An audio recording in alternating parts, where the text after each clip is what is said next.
नमस्कार आप सभी का मेरे चैनल पे स्वागत है। आज का जो हमारा मेन टॉपिक है इसमें हम बात करेंगे कि क्या ऑस्ट्रेलिया का टूरिस्ट वीज़ा को ऑस्ट्रेलिया में जाने के बाद वहाँ पे स्टडी या वर्क में कन्वर्ट कराया जा सकता है। बहुत से लोगों की हमें कॉल आती है और इसमें क्यूरीज भी होती हैं कि क्या ऑस्ट्रेलिया के टूरिस्ट वीज़ा को कन्वर्ट किया जा सकता है। इसका जवाब हाँ भी है और ना भी।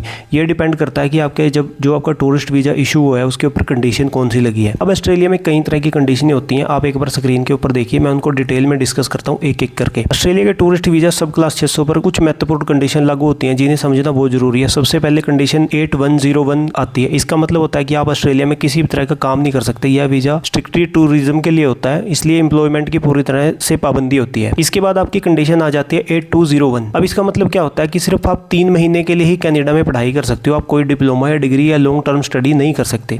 इसके बाद कंडीशन आ जाती है 8501। ये एक हेल्थ इंश्योरेंस होता है। जब भी आप टूरिस्ट वीज़ा पे जाते हो तो कनाडा में ये लेना बहुत जरूरी हो जाता है। इसके बाद जो सबसे मेन कंडीशन आती है जो आपको मना करती है, जो आपके वीज़ा के ऊपर अगर आप वीज़ा अफसर ने लगा दी तो आपको जो आपका ये अधिकार छीन लेती है कि आप वहाँ पे जाके अपना वीज़ा स्टडी वीज़ा या वर्क वीज़ा में नहीं कन्वर्ट करा सकते, तो वो कंडीशन होती है 8503। अब इसका मतलब क्या होता है? नो फर्दर स्टे कहा जाता है इसे। इसका सीधा मतलब है कि आप ऑस्ट्रेलिया के अंदर रहते हुए किसी भी तरह का नया वीज़ा अप्लाई नहीं कर सकते। उस पर 8503 लगा है तो आपको ऑस्ट्रेलिया छोड़ना पड़ेगा, वीज़ा नहीं लगा सकते। लेकिन जब भी हमें वीज़ा मिलता है, कोई एजेंट हमें वीज़ा लगा के देता है तो हमें पता ही नहीं होता कि कौन सी कंडीशन देखनी है कौन सी नहीं देखनी। ये कंडीशन आप स्क्रीन के ऊपर भी देख सकते हैं, मैंने इसका स्क्रीनशॉट लगाया हुआ है।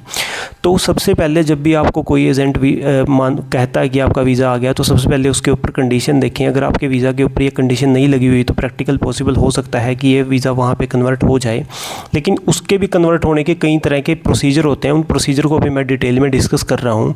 अगर आपको अपना वीज़ा स्टडी वीज़ा में कन्वर्ट कराना है तो सबसे पहले आपको क्या करना पड़ेगा, कॉलेज या यूनिवर्सिटी से एडमिशन लेटर लेना होगा। एडमिशन मिलने के बाद COE जिसे बोलते हैं कंफर्मेशन ऑफ द इनरोलमेंट मिलेगा। इसके बाद आपको IELTS या PT अपने टेस्ट की तैयारी करनी होगी। बाकी रिक्वायरमेंट डॉक्यूमेंट आपने पूरे करने होंगे। उसके बाद आप ऑस्ट्रेलिया में स्टडी वीज़ा अप्लाई करने के एलिजिबल हो जाते हैं।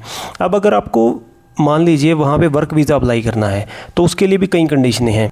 टूरिस्ट वीज़ा से वर्क वीज़ा लेना थोड़ा मुश्किल होता है, कुछ केसेस में पॉसिबल है। इसके लिए आपको किसी ऑस्ट्रेलियन एम्प्लॉयर से स्पॉन्सरशिप चाहिए होती है और आपकी स्किल डिमांड में होनी चाहिए। ऐसे में आप वर्क वीज़ा सब क्लास 482 TSS के लिए अप्लाई कर सकते हैं, लेकिन बिना स्पॉन्सर के संभव नहीं है और यह प्रोसेस रिलेटिवली रेयर और कम्पिटिटिव होता है।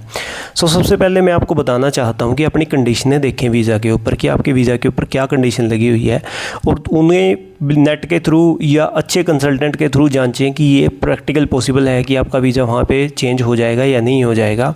तो इस तरह आप बड़े फ्रॉड से बच सकते हैं। अगर आप हमसे संपर्क करना चाहते हैं तो आप हमें जीमेल के थ्रू या इंस्टाग्राम DM या फेसबुक DM के थ्रू भी हमसे संपर्क कर सकते हैं। ऐसे इन्फॉर्मेटिव वीडियो के लिए आप हमारे चैनल को लाइक करें, कमेंट करें और शेयर करें। Thank you.